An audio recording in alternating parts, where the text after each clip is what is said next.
असम विधानसभा चुनाव के लिए वोटिंग की तारीख नजदीक आने के साथ ही प्रचार भी तेज होता जा रहा है। गुरुवार को एआईएमआईएम प्रमुख असदुद्दीन ओवैसी असम में गरजे। ओवैसी ने राज्य में बदरुद्दीन अजमल की अगुवाई वाले एआईयूडीएफ के लिए प्रचार किया और नागांव व मोरीगांव में सभाएं की।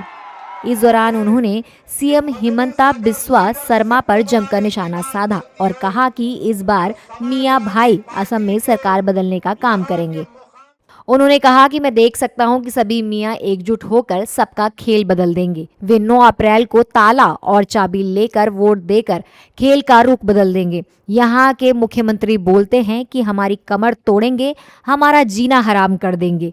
हमें खत्म करने वाले सुन ले, दुनिया तब तक जिंदा रहेगी जब तक मियां जिंदा रहेगा। हम किसी से डरने वाले नहीं हैं। ओवैसी ने यह भी कहा कि असम के सीएम के पास मियां भाई के लिए 2 रुपए नहीं है। एक राज्य का मुख्यमंत्री होने के नाते वो इस तरह की सोच रखते हैं।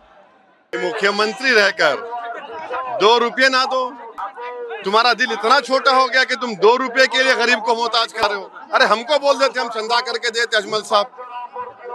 2 रुपये के लिए इतना आप में नफरत है मियाँ लोगों के ताल्लुक से। आप तो मुख्यमंत्री है, संविधान के ऊपर आपने ओथ लिया है, जमीन तंग कर देंगे, हड्डी तोड़ देंगे। अरे आप एक चीफ मिनिस्टर हैं, इस तरह बात करते हैं कोई।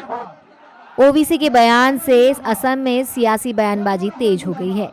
बीजेपी और इसके सहयोगी दलों के नेताओं ने ओवैसी के बयान पर तीखा हमला करते हुए साफ कहा है कि इस बार असम में केवल बीजेपी ही होगी। मियां रोहिंग्याओं को राज्य से बाहर जाना होगा। ओवैसी साहब तो जो मुंह में आता है बोलते हैं। किसी का भी वोट एक है, कोई मियाओं का 2 वोट तो हो नहीं सकता। मियाओं का जो दूसरा वोट है, अगर वो वोट दूसरा है तो वो रोहिंग्याओं का है। और मुझे लगता है रोहिंग्याओं के वोट कटे हैं। और बंगाल में भी झगड़ा इस बात का है, जो ममता बनर्जी रोहिंग्याओं के वोट बचाने के लिए एसआईआर के अधिकारियों को पकड़ रही है। और मियाँ अपना वोट डालें, जिसको भी डालें, हर आदमी को वोट देने का अधिकार है। लेकिन मुझे नहीं लगता कि मियाँ जो है वहाँ पर आसाम की सरकार को बदल देंगे या मियाँओं की सरकार आ जाएगी। ये ओवैसी साहब के जो है ना ख्याली पुलाव हैं।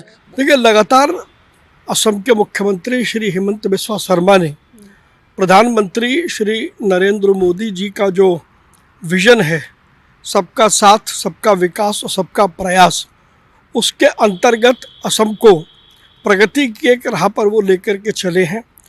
और अपने कामों के आधार पर इस बार फिर एक बार भारतीय जनता पार्टी की सरकार विराट बहुमत से असम में भी बनेगी। देखिए, एआईएमएम और जो एआईडीयूएफ है, दोनों साथ मिलकर वहाँ चुनाव लड़ रहे हैं असम में। और हम मानते हैं ये सांपनाथ और नागनाथ का मिलन है। दोनों मुस्लिम तुष्टिकरण के लिए जाने जाते हैं, ध्रुवीकरण के लिए जाते हैं। और असम में जब भी हम मियाँ मुसलमान की बात करते हैं तो वहाँ की स्थानीय भाषा में इसका तात्पर्य रोहिंग्या घुसपैठिए मुसलमानों से होता है, बांग्लादेशी घुसपैठिए मुसलमान से होता है। तो वैसे साहब, आप हाँ कहें चाहे ना कहें, इन मियाँ मुसलमान जो घुसपैठिए, इनको तो जाना ही होगा। इनका वजूद हम मिटा देंगे, इनको यहाँ से ऐसी सिचुएशन क्रिएट कर देंगे कि धीरे धीरे जाएंगे। हालांकि विपक्षी दलों के नेताओं ने ओवैसी पर बीजेपी के साथ मिलीभगत करने का आरोप लगाया है। विपक्ष ने आरोप लगाया है कि बीजेपी और ओवैसी साथ मिलकर हिंदू मुस्लिम की राजनीति करते हैं। नहीं, ये सच है कि वहाँ मुस्लिम आबादी अच्छी है और एक मुश्त वोट अगर मुसलमान करता है कांग्रेस पार्टी को तो निश्चित रूप से कांग्रेस की सरकार बनेगी। इसमें कोई दो राय हो नहीं सकती है। और इसीलिए उनको ठेका दिया जाता है भारतीय जनता पार्टी के द्वारा कि वोट का बंटवारा करिए।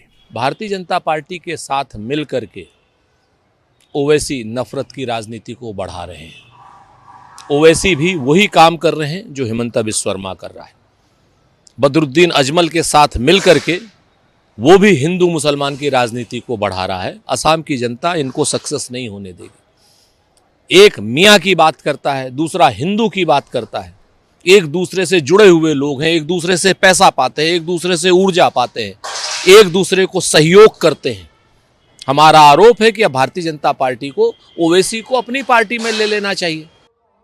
बता दें कि ओवैसी ने असम चुनाव में विशेष रूप से मुस्लिम अल्पसंख्यक मतदाताओं से एआईयूडीएफ को वोट करने की अपील की है। उन्होंने कांग्रेस पर हमला बोलते हुए कहा है कि कांग्रेस पार्टी बोलने की हिम्मत नहीं कर रही। ऐसे माहौल में यह बिल्कुल ज़रूरी है कि आप AIUDF को अपना वोट दें और यह सुनिश्चित करें कि आपकी आवाज़ विधानसभा तक पहुंचे। असम में 9 अप्रैल को वोट डाले जाएंगे और 4 मई को नतीजे घोषित होंगे।